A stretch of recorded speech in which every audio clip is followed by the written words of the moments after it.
नमस्कार दोस्तों, कैसे हैं आप सब। उम्मीद करता हूं आप सब अच्छे होंगे।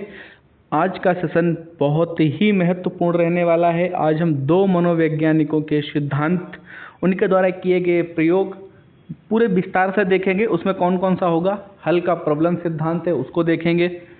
उसके बाद किसको देखेंगे, गुथरी का समीपता अनुबंधन सिद्धांत है। इन दोनों लोगों के आज जो भी सिद्धांत हैं, खोज हैं, क्या प्रयोग था, उनको विस्तार से हम लोग देखेंगे। चलिए देखते हैं, शुरू करते हैं। तो सबसे पहले हम देखेंगे हल का जो प्रबलन सिद्धांत है। तो हल का प्रबलन सिद्धांत क्या कहता है, क्या इन्होंने प्रयोग किया था। ये बहुत ही इम्पोर्टेंट है, अलग अलग पूछा जाता है। इसलिए हमने क्या किया है, एक एक मनोवैज्ञानिक को जीरो टू फिनिश के लिए जा रहे हैं। मतलब उन्होंने क्या किया, क्या नहीं किया, कुछ भी पूछा जाएगा। C TET, UP TET, super TET, आप सेकंडों में उसको उड़ा देंगे। चलिए शुरू करते हैं। हल का जो प्रबलन सिद्धांत है, इसका प्रतिपादन, प्रबलन सिद्धांत का प्रतिपादन किसने किया था, यल हल ने किया था।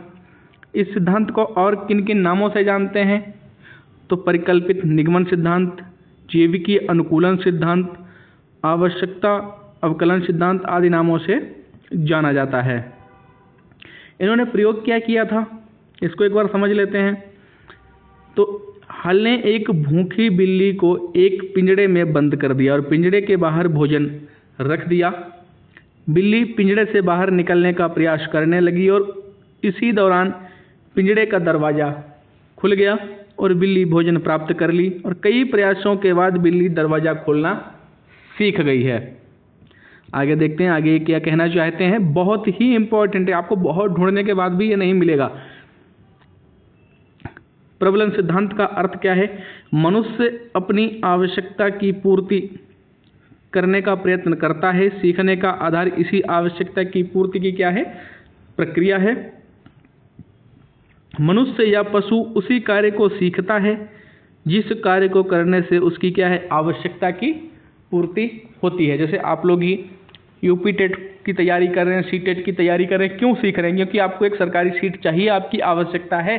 और अगर आपकी आवश्यकता है तो आप इसको अवश्य ही सीखेंगे और अच्छा करके आएंगे। तो सभी की अपनी अपनी आवश्यकताएं हैं और आवश्यकता के अनुसार आदमी, मनुष्य सभी कार्यों को करना सीख लेता है। ये इनके सिद्धांत का अर्थ है। चलिए आगे देखते हैं। उपर्युक्त प्रयोग में बिल्ली को भोजन की आवश्यकता होती है, एकदम सही बात है। इसलिए वह प्रयास करती है। प्रयास के फलस्वरूप क्या होता है, दरवाज़ा खुल जाता है और भोजन की प्राप्ति होती है, जिससे बिल्ली की आवश्यकता की पूर्ति होती है। अतः बिल्ली क्या करती है, दरवाज़ा खोलना सीख पाती है, क्योंकि इससे उसकी आवश्यकता की पूर्ति होती है। आगे देखते हैं, प्रबलन सिद्धांत का क्या प्रयोग है, शिक्षा में इसका क्या प्रयोग है, इसको भी देख लेते हैं। उसके बाद फिर हम गुथरी जो मनोवैज्ञानिक है उनके सिद्धांत को पढ़ेंगे। बालकों को शिक्षा प्रदान करते समय पुनर्बलन पर विशेष ध्यान देना चाहिए। यह सिद्धांत आवश्यकता पर अधिक बल देता है। अतः सीखना तभी प्रभावी हो सकता है जब वह बालकों की आवश्यकताओं की क्या है, पूर्ति करता हो। यह सिद्धांत बालकों के सीखने में प्रेरणा पर अधिक बल देता है। बालकों की आवश्यकताओं को ध्यान में रखकर ही पाठ्यक्रम का प्रारूप निर्धारित करना चाहिए। गुथरी का जो समीपता अनुबंधन सिद्धांत है, ये क्या सिद्धांत है, इन्होंने किस पे प्रयोग किया था, इसको एकदम विस्तार से समझते हैं। थॉर्नडाइक, पावलोव, स्किनर, इन तीनों लोगों के सिद्धांत मैं पहले ही पढ़ा चुका हूँ। जिन लोगों ने नहीं देखे हैं वो चैनल पर जाकर के उनको देख सकते हैं, एकदम बेसिक से पढ़ा रखे हैं। तो गुथरी का जो सिद्धांत है क्या है, समीपता अनुबंधन सिद्धांत का प्रतिपादन अमेरिकी मनोवैज्ञानिक एडविन रे गुथरी ने किया था। इनका प्रयोग क्या था, इसके प्रयोग को देखते हैं। गुथरी का प्रयोग, गुथरी ने अपने सहयोगी जीपी हॉर्टन के साथ मिलकर बिल्लियों पर कई प्रयोग किए और इसी आधार पर अपने समीपता अनुबंधन सिद्धांत की व्याख्या की। अगर पूछा जा सकता है, कभी गुथरी का नाम नहीं दिया है, तो जेपी हॉर्टन जो इनके सहयोगी थे। गुथरी ने अपने प्रयोगों के आधार पर सीखने के कई सामान्य सिद्धांत प्रतिपादित किए, जिनमें से कुछ प्रमुख निम्न हैं। क्या क्या हैं, समीपता का नियम, इसमें इन्होंने क्या प्रयोग किया था, चलिए देखते हैं।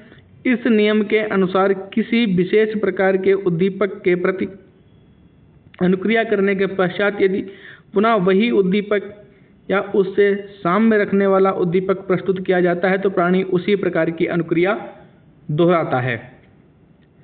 एकल प्रयास अधिगम का नियम। इस नियम के अनुसार एक बार उद्दीपक अनुक्रिया के मध्य संबंध स्थापित होते ही अधिगम कार्य पूर्ण हो जाता है। नवीनता का नियम इन्होंने दिया है।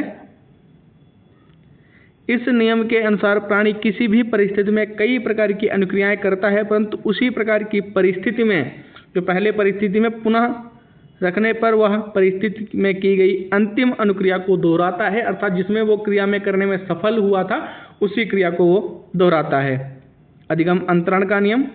इस नियम के अनुसार दो परिस्थितियों में जितनी अधिक समानता होती है उतनी ही अधिक संभावना होती है कि एक परिस्थिति में सीखी गई अनुक्रिया को प्राणी दूसरी परिस्थिति में भी प्रस्तुत करेगा।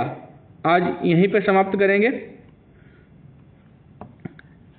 संयुक्ता सिद्धांत का जो इनका है शिक्षण में क्या प्रयोग है इसको एक बार देख लीजिए। इसके बाद आज की क्लास को यहीं समाप्त करेंगे। यह सिद्धांत सीखने में केवल एक व प्रथम सफल प्रयास पर अधिक जोर देता है, अतः सीखने की परिस्थितियों को इस प्रकार नियोजित करना चाहिए कि उद्दीपक अनुक्रिया के मध्य संबंध शीघ्र स्थापित हो सके। बालकों द्वारा सीखी गई बातों को व्यवहारिक बनाने पर अधिक बल देना चाहिए। बालकों को विविध प्रकार की परिस्थितियों में व्यवहार करने के लिए क्या करना चाहिए? प्रेरित करना चाहिए। चलिए फिर मिलते हैं कल नए मनोवैज्ञानिक के साथ नए सेशन में। तब तक के लिए जय हिंद, जय भारत।